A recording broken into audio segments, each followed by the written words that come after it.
the path of Raganuga Bhakti and leave the rest up to Krishna and the saints. Krishna says, Namam parthasti kartavyam trishu lokeshu kinchana nanavaptamavaptavyam varta eva cha karmani. Arjun, I have nothing, I have no duty, no kartavya in all the three worlds. Means there's nothing God is bound to do, nothing He has to do.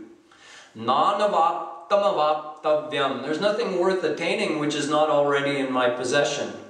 Yet I work in the world, I perform actions, I create the universe, I take avatar and perform all kinds of actions. Why would I do such a thing? Yadyadacharati shreshthas tatta devetaro janah sayat pramanam kurute lokastadanu vartate. To set an example for the world.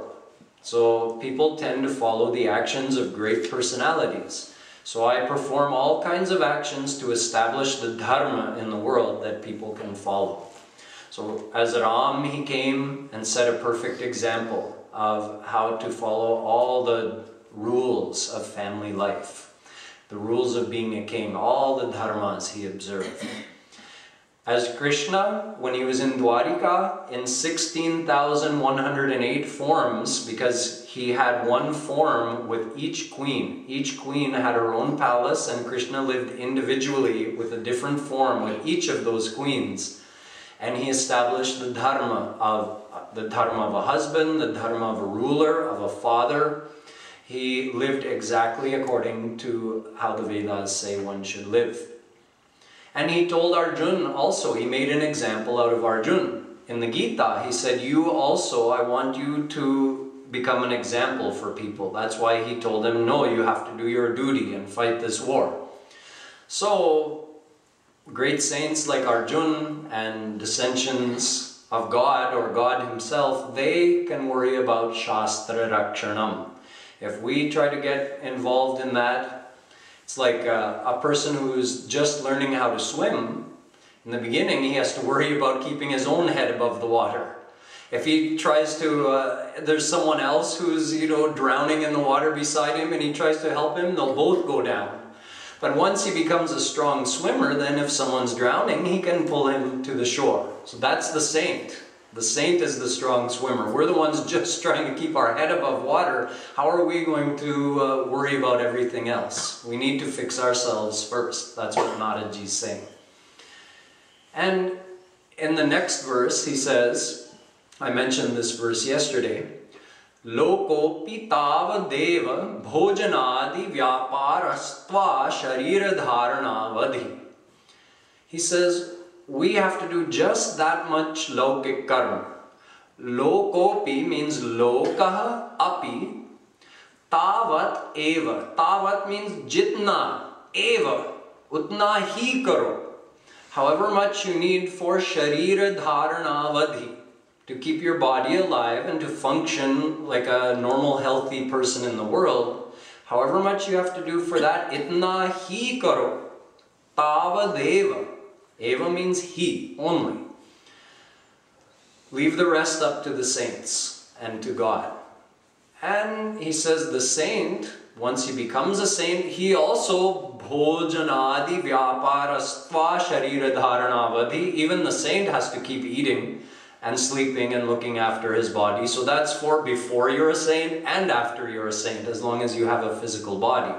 But Shastra Rakshanam, that's not for people who are before God realization, that's for the saints after God realization.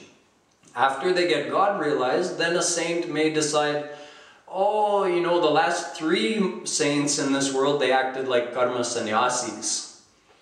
I'm going to do karma yoga acting, means I'm going to have a family and children and live a worldly looking life to set an example for people that you can also have a family life and follow the path to God. But the saint is not affected by this on the inside. So according to the will of God, the saint lives in the world. Now, Naradji comes back to a further definition of bhakti. Tal lakshana nivatyante nana matabhedat. He's been defining bhakti along the way. He said, Sa tvasmin parama prema rupa amrita swarupa cha sa nakamayamana nirodha rupatvat. He's telling us, giving us different descriptions of bhakti. Now here he says, the description of bhakti by saints, nana mata bhedat. The lakshana, the characteristics of bhakti as described by saints, if you look at all of them, it seems like there's a mat bhed. There's a difference of opinion, difference in the description. But that's because true bhakti is the bhav on the inside, and the physical actions associated with that, or that someone does in order that it makes him feel good and helps him remember God, that can differ from person to person. The form of devotion, outer devotion, may differ from saint to saint. So it appears that there's a difference. And he mentions some of the great acharyas and how they described it. So in the next sutra he says, Puja dishvanurag iti parasharya. Parasharya, the son of sage Parashar, Vedavyas. He says, Puja dishvanurag. Having anurag for puja adi means doing puja, doing arti, these physical forms of worship, having like anurag for that, having an attraction to do that kind of thing. He says this is a characteristic of bhakti.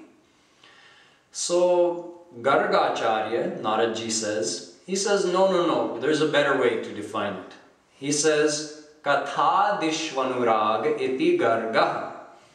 Gargacharya says, if you're doing puja, that's done with your karmendriya. Karmendriya means hands, mouth, feet, your organs of action. There's no real good way to describe that in English. This is also an indriya in Sanskrit. Sense of sight, that's jnanendriya. So there's karmendriya and jnanendriya. So our senses of action or organs of action, that's karma indriya. And then our senses of perception, that's jnana indriya.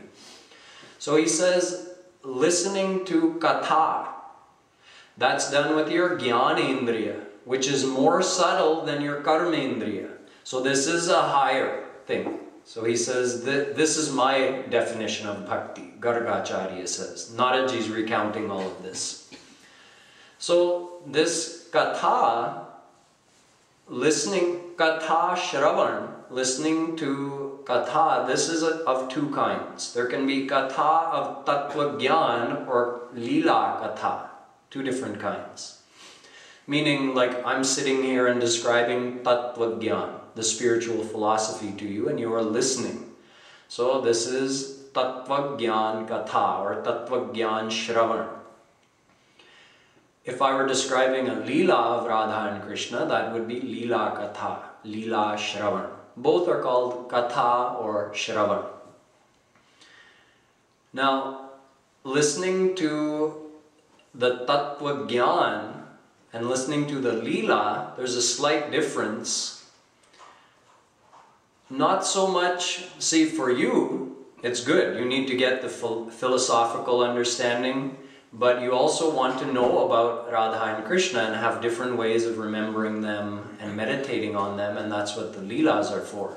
But who is telling you that thing?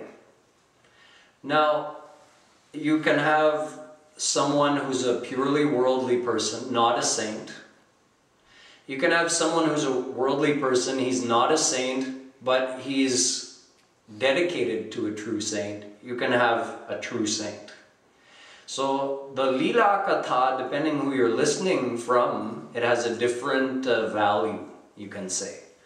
Listening from a totally worldly person, you're still listening about Radha